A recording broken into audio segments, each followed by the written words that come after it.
Data Chief is a podcast for data and analytics leaders to share their personal stories and insights on technology, culture, and leadership.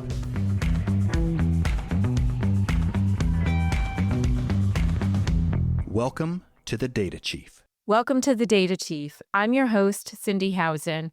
Today, we're joined by Karen Stroup, the Chief Digital Officer at WEX. WEX is the global commerce platform for fuel and fleet, employee benefits, and business payments. In her role, Karen applies AI across WEX's portfolio, with a particular focus on its health and benefits offerings.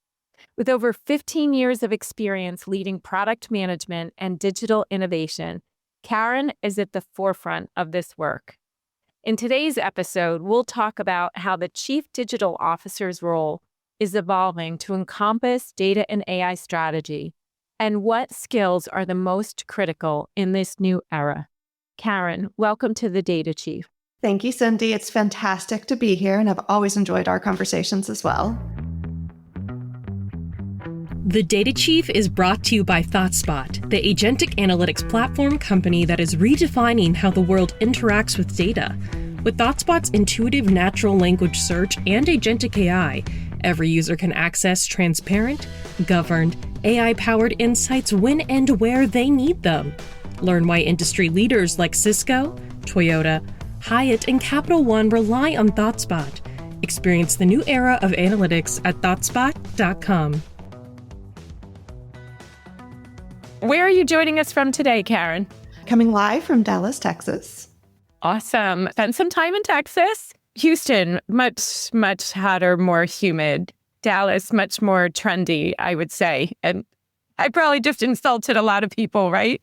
We'll say I think it's probably a fair characterization, but benefits to both cities. So Karen, for those who are not familiar with WEX, tell us a little bit about your company and your role there as Chief Digital Officer. Thanks, Cindy. So WEX is a B2B payments company that operates globally across three verticals. So the mobility vertical, think about fleets, cars, the benefits vertical, and then the corporate payments vertical. And so while these may seem like different businesses, what they do have in common is complexity and payments. And our job is really around simplifying the movement of money across these businesses. So we want to help businesses move forward through intelligent payments and simplified workflows. So my job as Chief Digital Officer is, practically, I have the product management, design, product marketing, and the business side of data and AI. And when you pull those together, it's really around creating the products and experiences that help solve for our customers' needs in the short, medium, and long term. And so the short term, you're looking at incremental improvements, but balancing that with all the change that's going on in the world, whether it be competitors coming in, new emerging technologies like AI, and helping navigate how we solve their fundamental problems, both for the short and the long term. Yeah, so that is a broad remit. And clearly, when you talk about intelligent payments, there's a lot of data and AI there. But I think also what's interesting is your career journey. You have a background earlier in consulting and product management. How does that shape your thinking as you look at these digital and AI capabilities? Yeah, well, I think the fundamental thing that is in common across all of the jobs I've had is a focus on the customer problem. And so when you're really clear on the problem you're solving, then you can unlock solutions. And so whether it be in consulting or at Intuit or here at WEX, I really focus on what's the problem we can solve and how can technology solve those problems. And then you can iterate, you can experiment, you can go bold, you can go incremental, but fundamentally, you stay grounded in the problem. The diverse background I've had really helps me bring a broad general management mindset, understanding not just the customer or the technology side, but the operational side, the financial side, the human side of those problems, which I think increases the likelihood of success as we experiment and implement new solutions. For sure. And I'm smiling because I love the way you start with what is the problem we're trying to solve, rather than, I would say, some chief data officers start with the technology. So let me start with, do you agree or disagree with that? As you go to different conferences, do you notice these different perspectives and approaches? Yeah, absolutely, Cindy. And actually, I was having this conversation over drinks last night that Okay. AI is trendy and everyone wants to know what you're doing with AI. But I see Gen AI and all of the emerging models and capabilities as just the next evolution, granted a really big one, but the next evolution of capability. But the fundamental customer problems that we have to solve are actually longstanding and enduring. Very few customers, whether it be a business or a consumer, say, I want an AI solution. What they're really saying is, I want the problem to be simpler. I want to know the answer, but have data that supports it. I want confidence to go to my boss and look smarter or be better.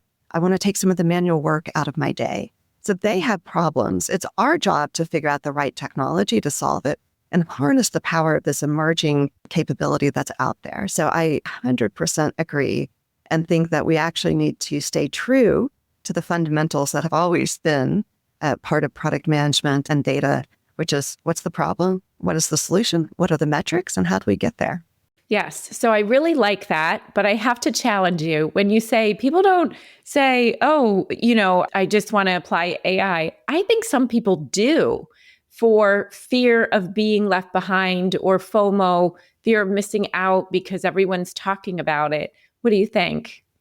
I think that's very true from a business side. So from an internal perspective, I think boards, management teams want to hear how you're harnessing the power of AI and the ROI you're getting for it, how many agentic solutions you have in place.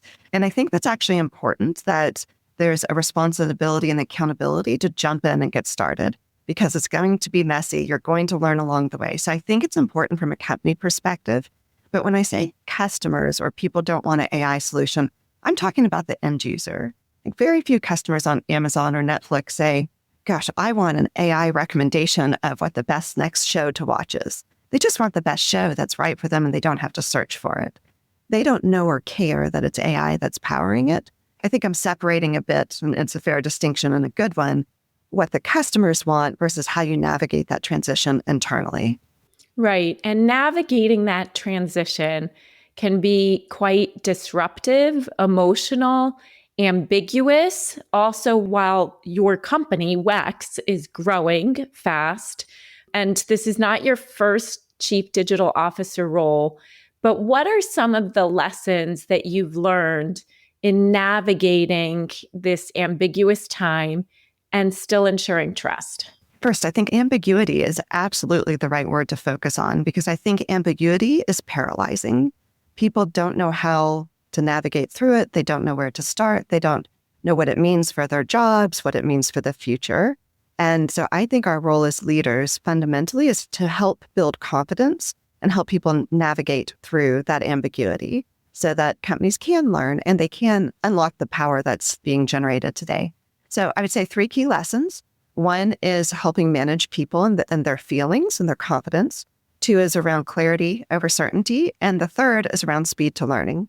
So just to unpack those briefly, I was just talking about is I don't think people fear change as much as they fear the unknown. They don't know what's going to happen. They don't know what their job is. And so part of what we're doing at WEX is really trying to involve people in the journey. So it's not done to them, but it's done with our employees and with our customers.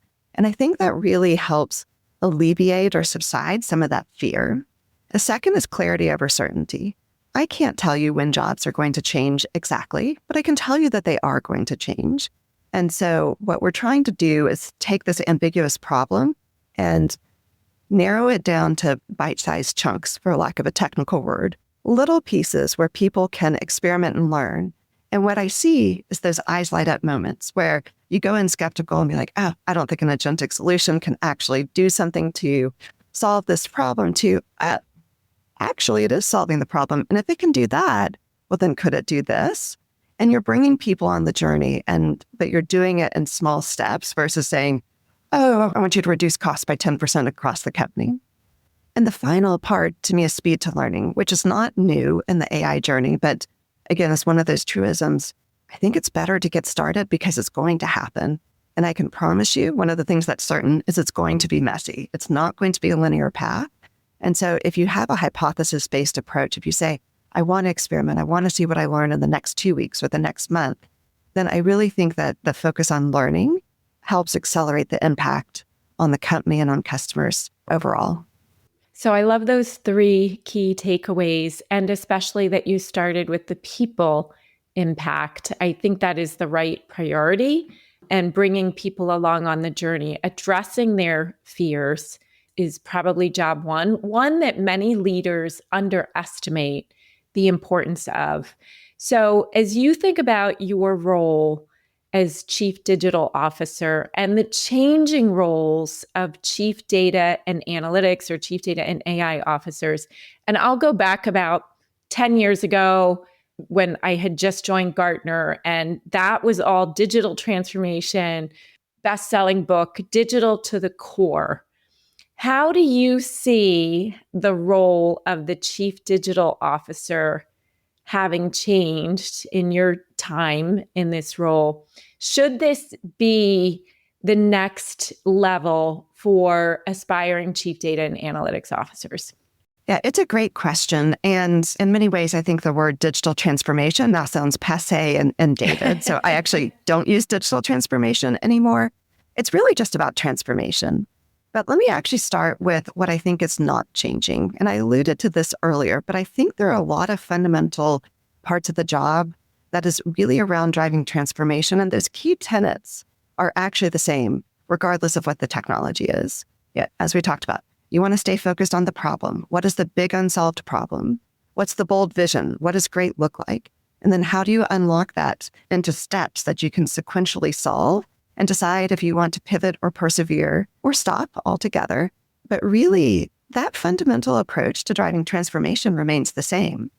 That said, I do think there's some material differences. One, I don't think there's any chief anything officer that should not be considering AI today. I think if you're not considering AI, you are at the risk of being disrupted because you're not going to be learning at the pace with the rest of the industry. And there's someone out there looking for a better way. 2, I think our job is to balance the incremental versus the disruptive, the transformational, the revolutionary change. And it's really hard to figure out how you want to use AI in incremental ways versus thinking about how your fundamental offering or your customers or your business model could be disrupted or needs to evolve because of the potential of AI. But I think it's our job to carve out time to think about both time horizons. And so finally, I would say that our job is to create the conditions, going back to the people side, the conditions to help lead through this change, conditions that give people the confidence and the safety, the psychological safety to experiment, to try something, to focus on what worked and what didn't work, learn, let's not make the same mistakes multiple times, but have a really rapid learning cycle. And I think it's more important than ever that our job is around creating that space to learn and evolve. I think if I were to summarize this, the real power is when you unlock the creativity and the how can we mindset of your employees and your customers. And that's a cultural change. That's really about unlocking the power of our people. Yeah, wow. So I often say start with reimagining existing workflows. A lot of workflows and processes were built up just because of that's the way it was always done, or there actually were technical limitations, but start with reimagining. And I do think that is a cultural change, one that requires cross-collaboration. Let's talk about then, if you can, a specific use case within WEX, and maybe starting with employee benefits that are so near and dear to everyone's heart. How have you applied AI to make this a better experience? Yeah, so I'll give 2 examples of how we're applying AI in the health and benefits space. And if you think about it, just to put this in context and to make it real for folks, if you think about what are benefits, there are 2 things that I really think about. One is every year in the September, October, November timeframe, people have to sign up for their benefits for the next year.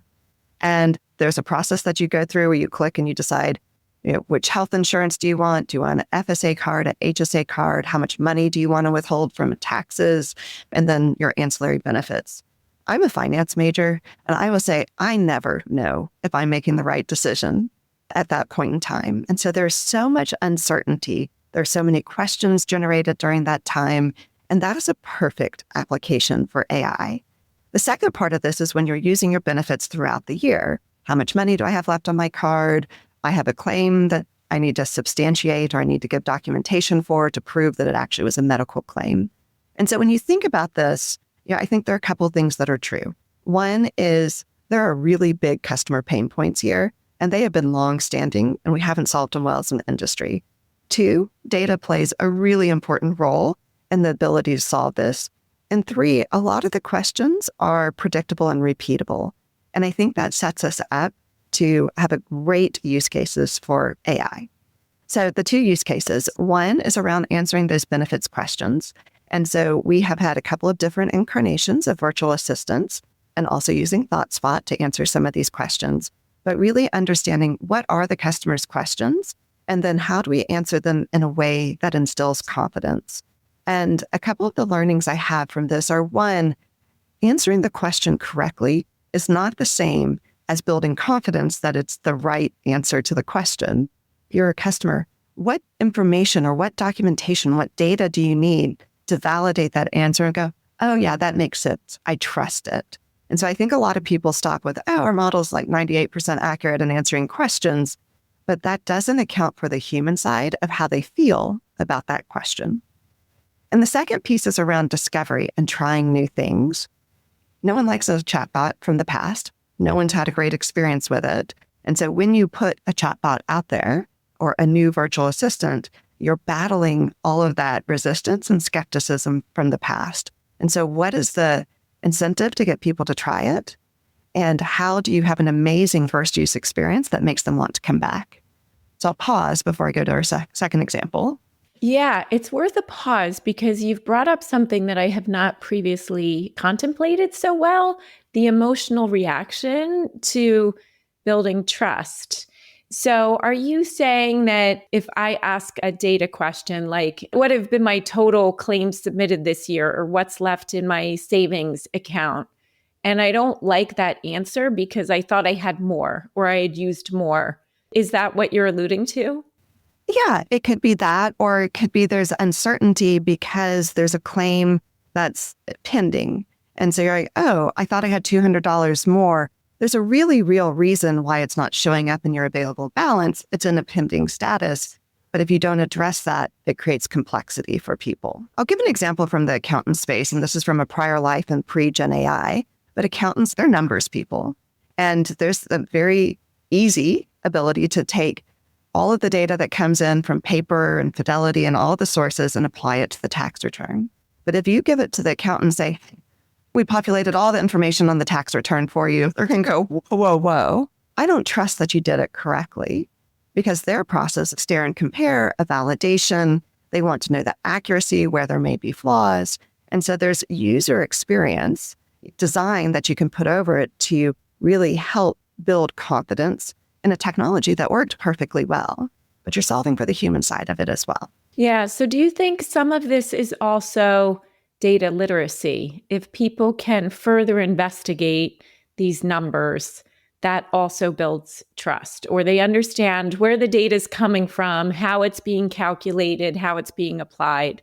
Is that part of it? Absolutely. I think I would say broadly, being able to understand, but in a way that resonates with them, is really important. And I do think ThoughtSpot does this well in the sense that you may get one answer and we say, hey, can you explain that for me? Or where does the data come from? But that ability to peel the onion is really important. But I think it's equally important to present the information in a way that resonates with customers. They may not be financially literate. If you say, hey, there's a triple tax whammy benefit to HSAs, and you get into a very sophisticated description, it may not resonate with people. They may want a really simple description.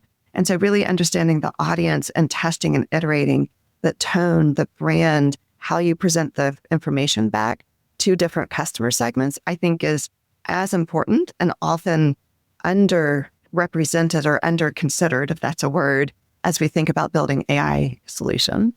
Yeah, I think it is under considered. The fact that I haven't really pulled on that thread before with anyone. So thank you for that. The other part of the WEX business and where you are applying AI that is so critical to so many industries today is in supply chain.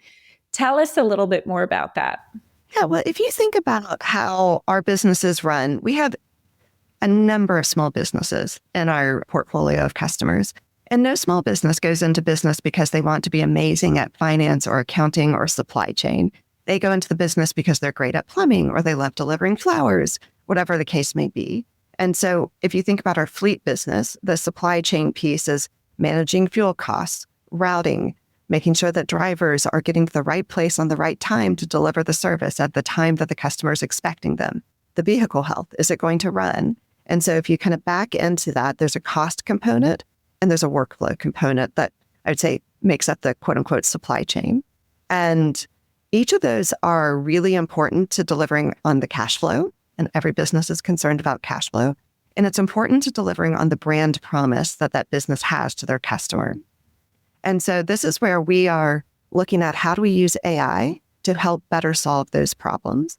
It could be as simple, I won't say simple, but as straightforward as saying, hey, are your drivers filling up at the right stations and getting the best fuel discount?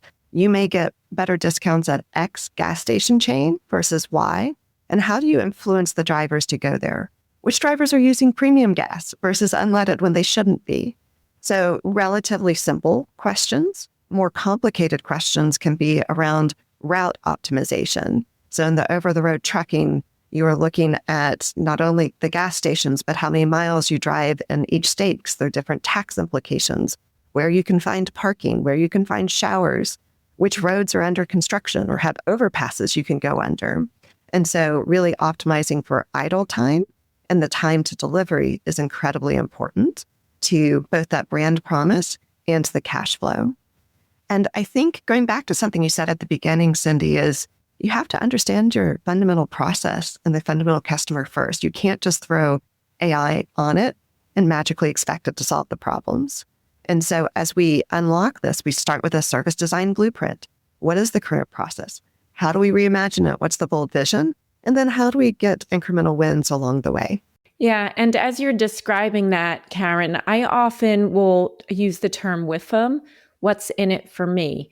Why should I use data or AI in my job?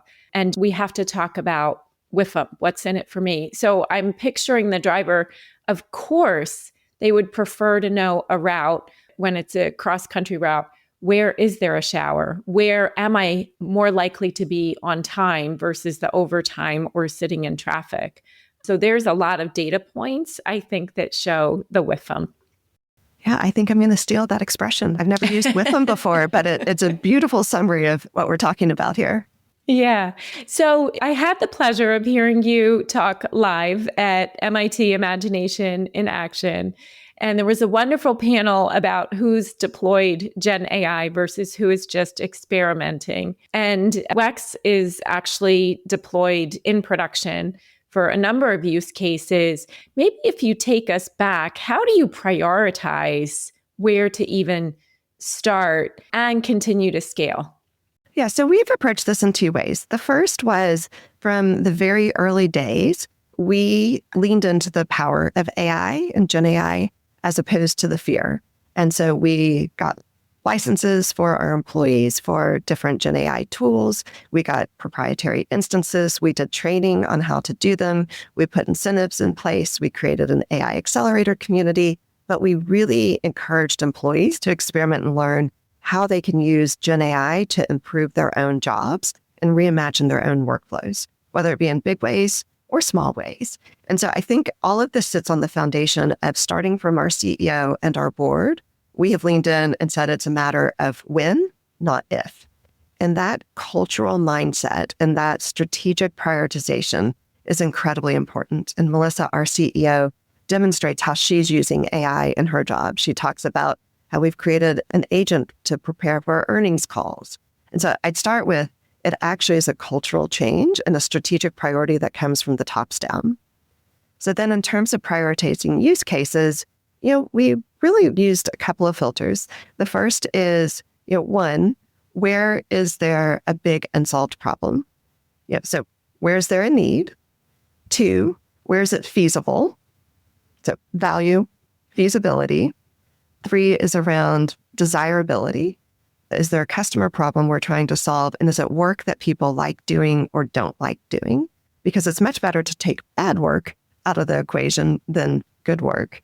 And so really, if you think about what's the value, what's the technical feasibility of doing it, and then what's the desirability, those are the filters we use to say, these are the areas that we want to prioritize. And then we use an external filter and say, hey, where do we see a lot of traction in other companies? We don't have to reinvent the wheel. If other people are doing it, that's a proof point to say we should be able to do it as well. Yeah, your point about taking away, well, the hope is that AI will take away the drudgery in addition to adding the good things, but a lot of it is about taking away some of the repetitive tasks. So you talked about the cultural and leadership aspect, that your CEO is also using AI to prepare for earnings calls. And part of this is getting the whole organization learning. What processes, how much time do you enable for employee learning on these topics? Yeah, it's a great question. As I said, it starts with Melissa in the top, and it starts with us as a leadership team. Melissa was doing a town hall with the digital team, 300 people or so on the call. And she's like, hey, I used AI to write the reviews for all of my employees. Now, it wasn't the final step, but I put the pulse surveys in. I put all of these data points. And so she's continually role modeling this from the top. In terms of learning, I think that cascades. And so I ask my team, what are you doing?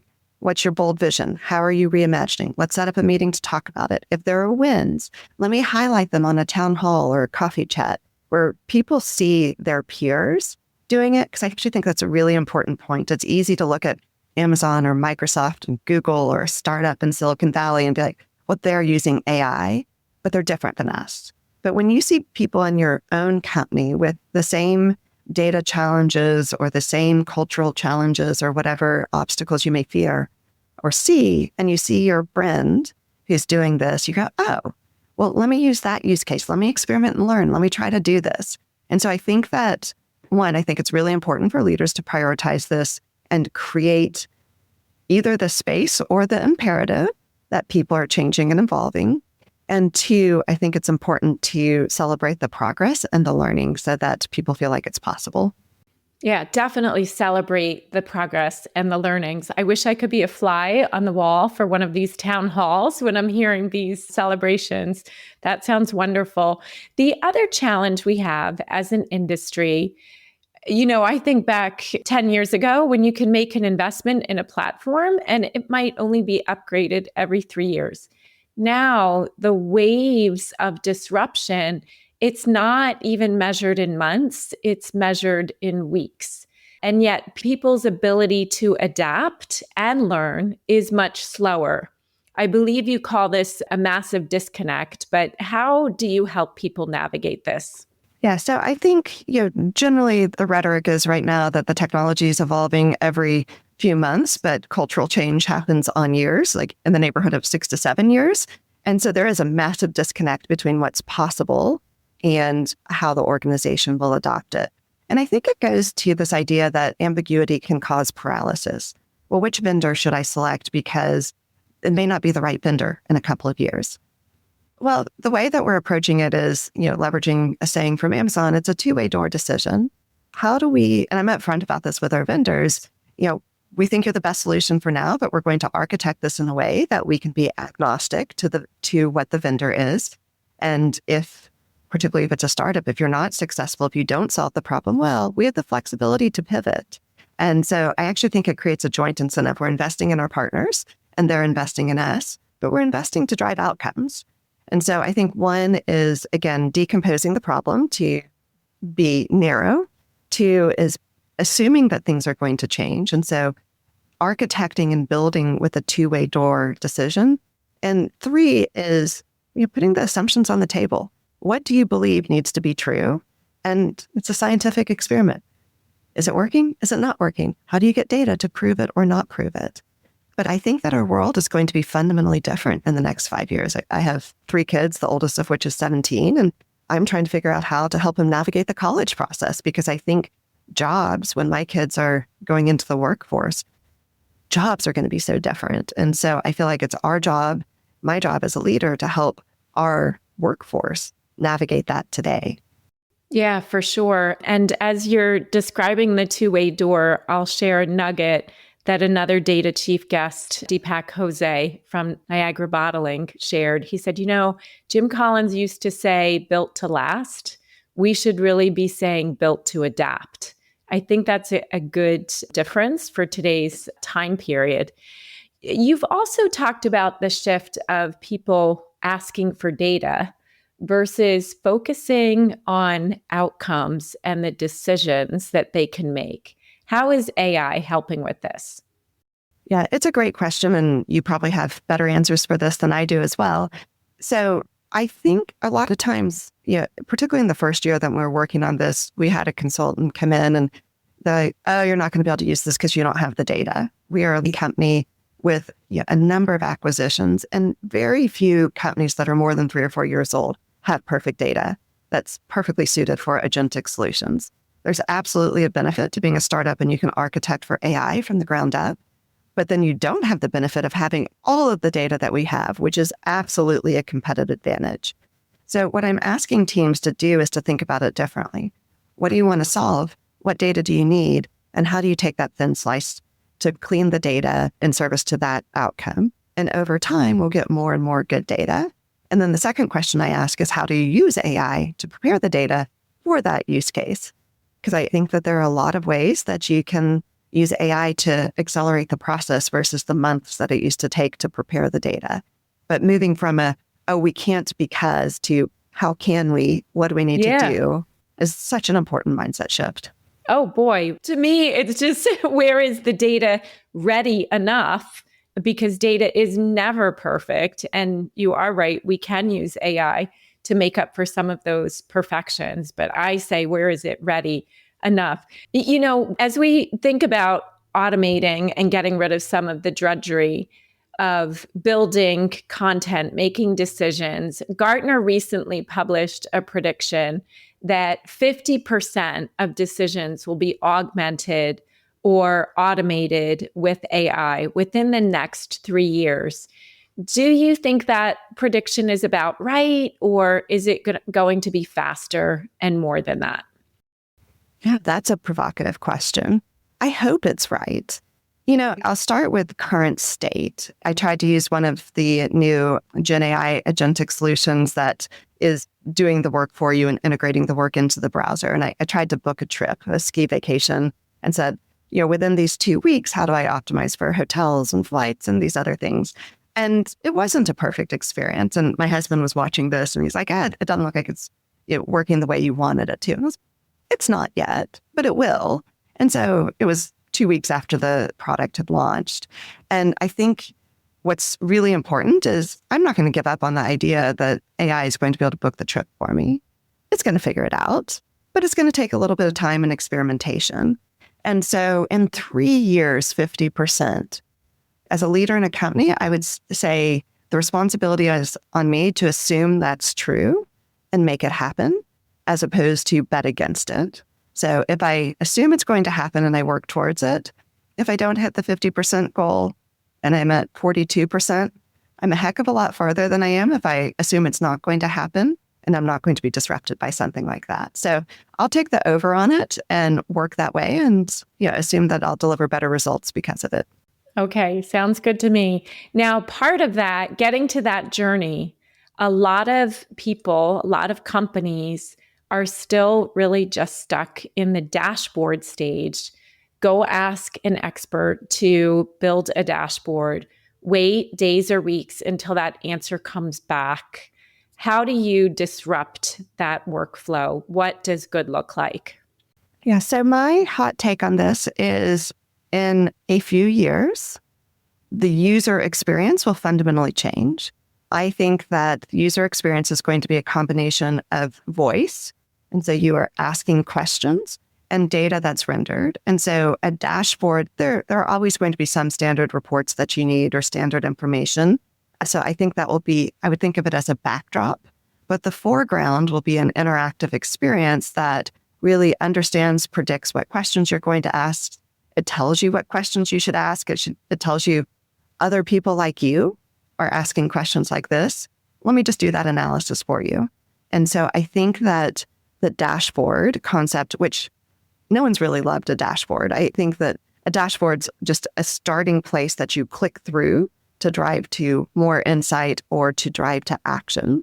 And all of that, the insight and the action is going to be brought to the foreground. And the idea of a dashboard or reports will sit in the background. I like that vision. I think we're well on our way there. In order to achieve that vision, we do need cross-functional collaboration and expertise. So how do you embed some of the AI early adopters with people that are just getting started on their journey, or where the data is not ready enough yet? How do you cross-pollinate the thinking here? Yeah, I think this is a truism in terms of high-performing organizations, is really thinking about who is the team that's dedicated to the problem to be solved. And so if you say, this is the problem we want to solve, this is what success looks like, what are the skills and capabilities we need to solve that problem? And do we have the right employees with the right skills? And do they have enough time to focus on it? Because I think a lot of times there's a natural tendency to peanut butter people across multiple things, but you lose the power of falling in love with a problem and sweating the details and iterating until you get it right and you achieve those outcomes. And so in this case, where we have priorities that have AI in them, we say, okay, who's the team and what skills and capabilities do we need? And intentionally creating teams that have subject matter expertise and AI expertise has been a winning formula for us. And then the two do tend to cross-pollinate and become stronger because of it. So when the team has achieved the desired outcome, or let's say MVP, how long do they stay together? Do they go on to another team or another project, or how do you bring them back? Yeah, so I think two things. One, I think there's a bold vision and you rarely get the bold vision right in the first release. And so I have never seen an MVP. In fact, if you get it right with your MVP, you probably spent way too long to release your first version. So one, I think it's really important that teams have a bold vision and then they have incremental milestones and outcomes that they're trying to achieve. And so if you think about we're using AI in our claims process, we took a thin slice for the first piece of it. We're not tackling all the claims for all the channels, for all the different claims types for our first release. We took a slice of it. We iterate on it. We make sure it's right. But we have a bold vision of reimagining the entire claims process. And so the team will be dedicated on this problem or to this problem until they get close to the outcome. I think when you get close to the results, you can start to say, okay, if you're at 92% of coverage, what's the ROI of trying to get to 95% or 100%? So you can start asking those questions. But in the early days, you see the big leaps. And the second thing I'll say is I think a lot of people forget that you have to maintain what you built. You're like, oh, we're done. And so I think that as you're building your business models, make sure that you have the maintenance of the technology because resources are going to shift. Like you may take people cost out in one way, but you need to make sure that you're allocating an ongoing team to maintain the technology and the user experience, probably in perpetuity. Yeah, I think people love to build and different people like to maintain. It's almost a different mindset. Karen, you have shared so many insights and I feel like we could keep going, but why don't we switch to lighthearted lightning round? Beyond tech, what's a quirky hobby or interest of yours that might surprise people? I will give you two. One, I love to renovate homes. So I love the renovation process. So we've done 4 homes. So I love taking an old home and modernizing it. It's Dallas, so homes aren't that old, but my house is from 1916, which is old for Dallas, not old for the Northeast. Yeah. So love renovation. The other kind of quirky hobby, I don't know if it's quirky, but I love being out on the lake. And so the kids go wakeboarding, surfing, and just being out in the water and nature is a huge passion of mine. Oh, wonderful. I'm going to have to share an insight with you from a friend who bought a very old home in the UK and what they found when they dug up their floor. So I'll share that offline. How about a book or a podcast that's had a big impact on your life? I would say $1 Trillion Coach, which is the story of Bill Campbell in Silicon Valley. And it's really emphasizing the importance of people leadership more so than any specific technology or anything else. And at the end of the day, my job is to lead people. It's to help solve the problems. It's to coach. It's to grow. It's to have the tough conversations. And I think $1 Trillion Coach did an amazing job of summarizing how you can be an amazing friend, an amazing coach, but still have that tough love that helps people achieve great things. Yeah, and we'll link to that in the show notes. It definitely sounds like a must read. What about a technology that you thought was a gimmick at first, but now you can't live without it? Okay, I'll give you two quickly. One is the Ring doorbell. I was like, maybe I'll like to see what's going on in front of my house. Turns out I really like to see what's going on in front of my house. And my kids, when they were younger, had a lot of fun playing with it. But that's become kind of a must-have. It's security. Yeah, it's so many things. The other, my kids won't appreciate this one, but I love Life 360. They don't always respond to their texts or tell me where they are. And so I can just go in and see where they are at any given time. And I particularly love that. Yeah, I would love that. Sorry, my kids both canceled the follow me. They didn't want me knowing that much or whatever it is to share my location. Maybe I have to put that on my Christmas wish list again. I don't know. I said I was taking away their phones if they turned it off. So there was a threat involved. It wasn't voluntary opt-in. Very good. Karen, I'm going to let you choose one of the last two questions. Either what are you most grateful for, maybe beyond the obvious, or recent happy memory? I will do a recent happy memory, and it's such a little thing, but on Saturday night, my husband was out of town, and all three of my kids ended up being home around 9:30, and I was reading a book in my room, and all of them came in, and, we started playing the New York Times puzzle games. We started talking, and it was just one of the few moments where I had all of my children in the house at the same time. We were laughing. We were just having fun together. And just a great reminder, sometimes it's the littlest things that are actually the most memorable. That is a very beautiful memory. And so, Karen, remind me, you mentioned a 17-year-old. The other two, how old? Yeah, 17-year-old boy, 15-year-old girl, and a 13-year-old boy as of next Friday. And I'm imagining listeners with teenagers are thinking, oh my gosh, I wish. So that is a beautiful thing for all of us to aspire to. Thank you for sharing that memory. And thank you for being on the Data Chief. Yeah, thank you, Cindy. This was fun. Thank you for joining the Data Chief as we explore data and AI leadership. To continue your journey, subscribe to our podcast on your preferred listening platform and connect with me on LinkedIn or X at BI Scorecard. If you are loving this podcast, please rate or review it so others can also discover the podcast. The Data Chief is brought to you by ThoughtSpot, the agentic analytics platform company built for everyone to create personalized insights, drive decisions, and take action. Learn how companies like Lyft, Brambles, and Navan are leading the way at ThoughtSpot.com.